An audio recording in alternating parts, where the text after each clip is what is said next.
নমস্কার বন্ধুরা, আশা করি সবাই ভালো আছেন।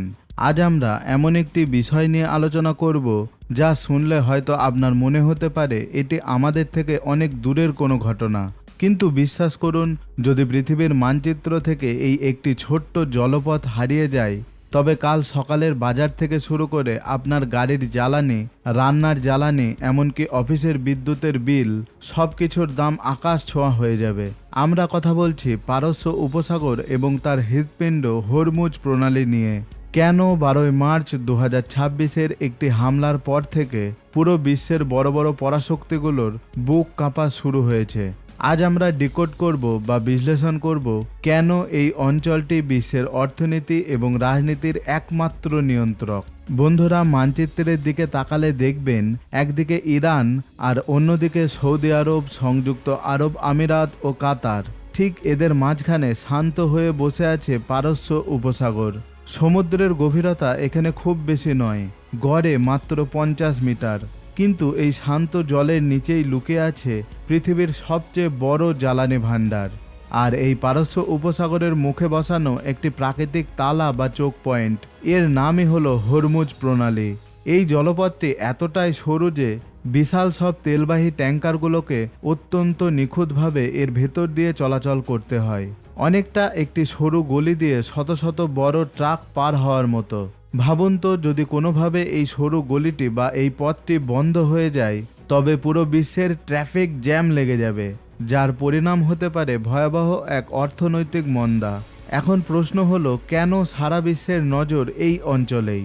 দেখুন, বিশ্বের প্রমাণিত তেলের মজুদের প্রায় 60% এবং গ্যাসের একটি বিশাল অংশ এই উপসাগরীয় দেশগুলো থেকে আসে।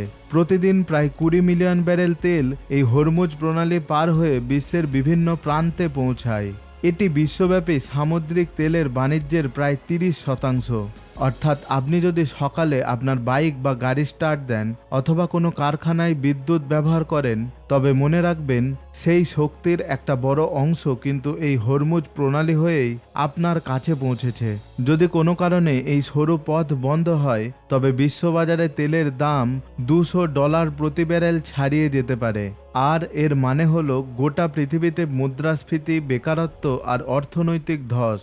কিন্তু কেন আজ 12ই মার্চ 2026-এর পর থেকে পরিস্থিতি এতটা উত্তপ্ত? ট্রাম্প প্রশাসনের নির্দেশে ইরানের খার্গো দ্বীপে হামলা চালানো হয়েছে। কিন্তু কেন এই দ্বীপেই হামলা চালানো হয়েছে?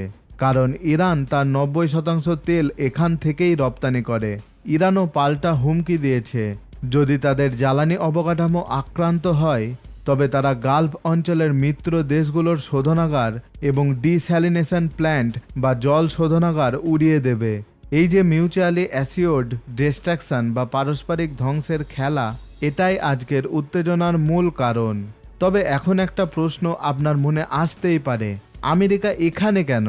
কারণ তারা চায় না এই তেলের চাবিকাঠি ইরানের হাতে থাকুক। আর ইরান কেন মরিয়া?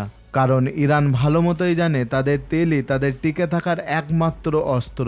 যদি হরমুজ প্রণালী পুরোপুরি বন্ধ হয়, তবে কি এমন হবে? প্রথমত, এশিয়ার দেশগুলো, বিশেষ করে ভারত, বাংলাদেশ, চীন, জাপান ও দক্ষিণ কোরিয়া সবচেয়ে বড় সংকটে পড়বে। তাদের জ্বালানি আমদানি প্রায় থেমে যাবে। ইউরোপের শিল্প কারখানায় উৎপাদন বন্ধ হয়ে যাবে।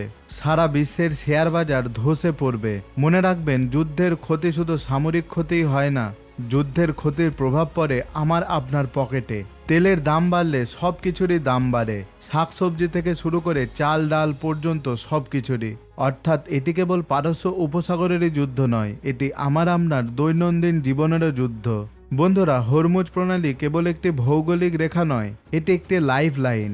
যখন বড় বড় পরাশক্তিরা তাদের ক্ষমতার লড়াইয়ে মত্ত হয়, তখন সাধারণ মানুষের পকেটে হয় সেই লড়াইয়ের সবচেয়ে বড় ভুক্তভোগী। আজকের এই সংকট কি কেবল যুদ্ধের দমদমা, নাকি বিশ্বশক্তির নতুন মেরুকরণের পূর্বাভাস?